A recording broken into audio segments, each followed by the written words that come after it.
খামারি ও কৃষক ভাইরা আসসালামু আলাইকুম। আপনারা যে যেখান থেকে আমার এই ভিডিওটি দেখতে পাচ্ছেন, আমি সবাইকে জানাই ঘাস টিভি চ্যানেলের পক্ষ থেকে আন্তরিক শুভেচ্ছা এবং অভিনন্দন। আপনারা যে যেখান থেকে আমার এই ভিডিওটি দেখতে পাচ্ছেন, আমি বলবো আপনারা আমার ভিডিওটি না টেনে একটু ধৈর্য সহকারে দেখবেন। দু একটি কথা বলবো, দেখা যায় আপনারা যেটা জানেন হয়তোবা সেটা আমি জানি না, আমি যেটা জানি হয়তোবা আপনারা সেটা জানেন না, নাও জানতে পারেন, অথবা আপনারা যেটা জানেন সেটা আমি নাও জানতে পারি। এই যে দেখেন, এখানে যেই শিকড় দেখতে পাচ্ছেন অথবা একটা ঘাসের চারা দেখতে পাচ্ছেন, এটা কিন্তু সেই অরিজিনাল আমেরিকান গুয়াতিমালা ঘাসের চারা। এই যে জমিতে যে ঘাসগুলা দেখতে পাচ্ছেন, এই ঘাসের জমি থেকে কিন্তু ঘাসের চারাটা আমি তুলেছি। এতটুকু একটি চারা যদি আপনি রোপণ করেন এই মোটা সহ, তাহলে কিন্তু আপনি খুব সহজে ঘাসটা খাওয়াতে পারবেন। এই ঘাসটায় আপনার 22 থেকে 25% রয়েছে আপনার প্রোটিন। এই ঘাসটা প্রচুর পরিমাণে ক্যালসিয়াম রয়েছে। এই ঘাস খাওয়ালে আপনার দুগ্ধ জাতীয় গাভীকে আপনার ক্যালসিয়াম খাওয়াতে হয় না।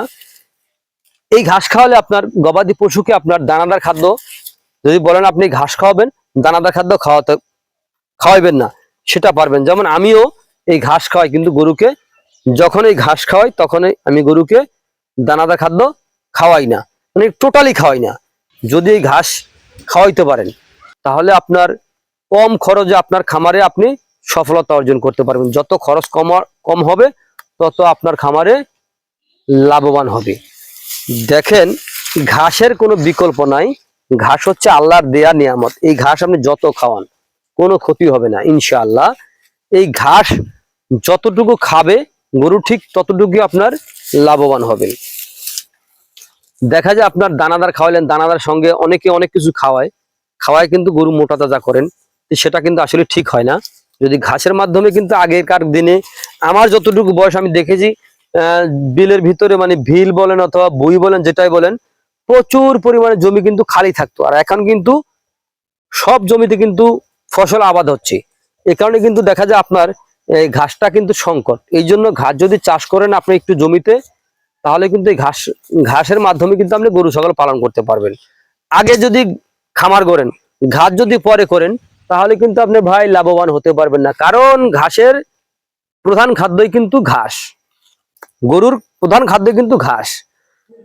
ঘাস ছাড়া কিন্তু আপনি পালন করতে পারবেন না।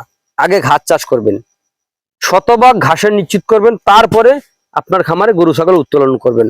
গরু ছাগল উত্তোলন করার অন্তত পক্ষে 2 মাস আগে ঘাস চাষ করবেন, তাহলে আপনার খামারে আপনি সফলতা অর্জন করতে পারবেন। ঘাসের মাধ্যমে গরু ছাগল পালন করতে পারবেন। তো প্রিয় দর্শক, আপনারা যে যেখান থেকে আমার এই ভিডিওটি দেখতে পাচ্ছেন, এই আমেরিকান গুয়াতিমালা ঘাসটা দেখতে পাচ্ছেন, যদি আপনাদের এরকম আমেরিকান গুয়াতিমালা ঘাসের যদি কাটিং অথবা চারার যদি প্রয়োজন হয়, তাহলে আমার স্ক্রিনে দেওয়া নাম্বারে যোগাযোগ করবেন। আমরা এই ঘাসের কাটিং অথবা চারা সারা বাংলাদেশে ডেলিভারি দিয়ে থাকি, সুন্দরবন কুরিয়ার অথবা স্টেট ফাস্ট কুরিয়ারের মাধ্যমে। চাইলে আপনিও সংগ্রহ করতে পারেন।